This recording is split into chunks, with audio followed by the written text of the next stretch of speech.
Paul, that fight was absolute chaos from the beginning to the way you ended it. You took some heavy shots from where we were at in here. What were they like? Did you? They were heavy. Yeah, he was trying to finish me. I had taken the last Jaffa cake in the house, and he was not happy, man. He was wanting to stop that fight. I've never heard that analogy before. Have you never? At the UFC press conference. I had a big brother, and if you took the last Jaffa cake, that's what you were getting. And you were shouting at your mum, "Mum!" You look calm in there, though. You look calm whilst that was happening. You know, I've been in this sport, although it's just a blink of an eye, all these fights back to back set you up for this kind of stuff. Emotionally, I'm ready. When I first joined the UFC, I wasn't. Very green, very naive, didn't really understand the sport, didn't really understand the emotional connection. Like, now, I can control my emotions and I can use them to fuel me in fights. But what a sport, let's be honest. 1 minute you're eating heavy ground and pound, and the next minute you're whispering into his ear.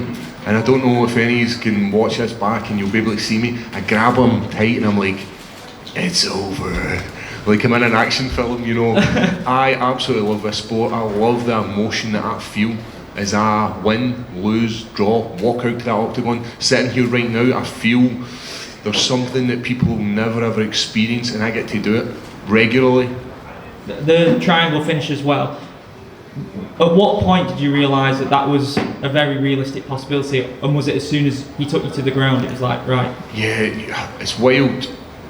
People are still trying to take me to the ground after seeing my back catalogue. Like you know that I'm not bad off my back in jiu-jitsu, but for some reason they're like, no, I could defend that. I definitely could defend that. Paul Craig's triangle, easy work. And then when they're there, and I nearly caught the triangle just a couple of seconds before, and he slipped out because I was like, oh. Yeah. And then I could hear my corner, Brian, coach, telling me, shift the hips, get that leg in. And as soon as I've got that active butterfly guard, it's very, very hard it's very hard for me not to catch a triangle. Like, it's something I catch every day in the gym. Anybody that trains with me will know. Like, there's guys in the house that'll be watching this fight and they'll be like, Paul's going to triangle him. I think everyone's a fan of the Anthony Smith call out as well. Where does that come from?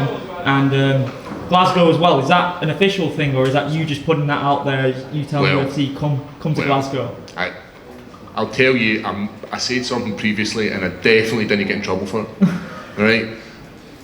I believe that the UK have the demand for MMA. Yeah. Like, we see this in this card. It was one of the quickest selling out shows. It's stacked with European and UK talent. Why would we not come back?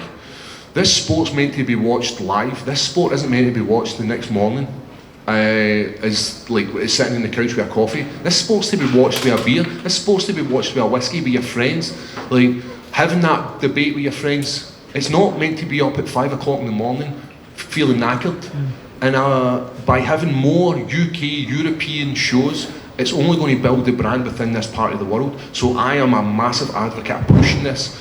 And having guys on the card, like myself, like Jack Shore, like Tom Aspinall, this is what's going to push this sport within the UK and European scene, and that's what I want.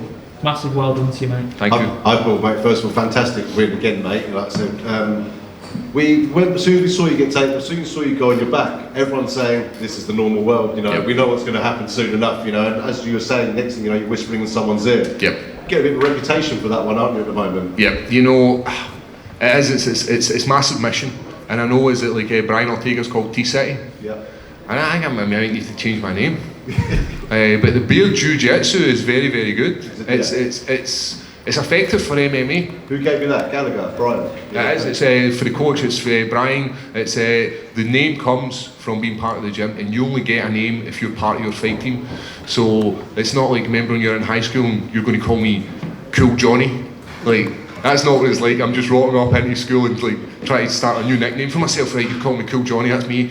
And it doesn't stick. This is one of these things where somebody maybe says something and it kind of sticks, and then it just keeps going, and that's where I got the name. But my jiu-jitsu it must be one of the best in that division. I'm over the moon with how people can deem it so ineffective. and believe that no, it's not that dangerous. And I'm hopeful that people are taking note of it now. Well, everyone said the same with Ronda Rousey with the armbar all the time. She's always putting armbars on. Yep. Someone defended, but again, same situation as yours. Yep. So now you're sitting on like what, a 5-win streak now in the UFC. All finishes, I remember, by 1, I think it may have been. So you had the Gustafsson fight cancelled last year. Is that something you'd like to run back again before, or are you looking ahead of that now? Yeah, I'm looking ahead of that. You know, that was a fight to get me where I wanted to be. In this sport, you can go on a different path after 1 or 2 fights, and I believe I'm on a different path. I believe I'm getting closer to that top 5, and I think a fight against Anthony Smith, who's actually in the top 5, could be that. If you look at the division, there's quite a lot of people that are already matched up. You know, the top 4 people are roughly looking to fight each other. So there's an opportunity for me. I have beaten Ankalaev, I've beaten Jamal Hill, who are in the top 10. So I'm not looking to run that fight back unless the 2 of them have got a strap round their waist.